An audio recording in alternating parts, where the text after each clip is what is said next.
Dnešní příhoda v gymu. Dnešní příhoda z gymu. Dnešní příhoda z gymu. Cvičím nohy dneska a vidím tam prostě, přijde tam taková maška. Řekl bych tak jako trošku starší, ale mega hot. Jako úplně, její asety jsou 10 z 10, jo.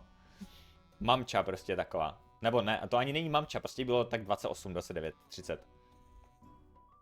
Bych řekl, víc ne. A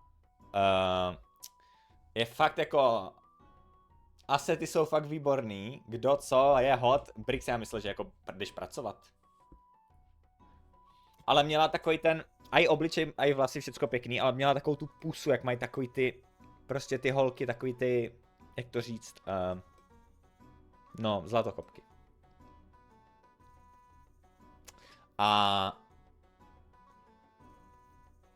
prostě jako ignorují, whatever, jo. Jdu do sauny a pak vylezu ze sauny a oba dva vycházíme z toho gymu ve stejný moment.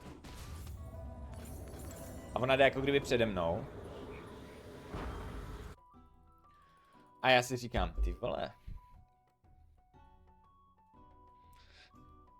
A teď ona přijde k Poršátku a nasedne do Porsche. A já úplně. Vidím SPZ-ku, podívám se na tu SPZ-ku. Vidím tam jméno na té SPZ, tak si to vygooglím. No jo. No jo. Nebyla only, ne, jenom měla bohatýho chlapa.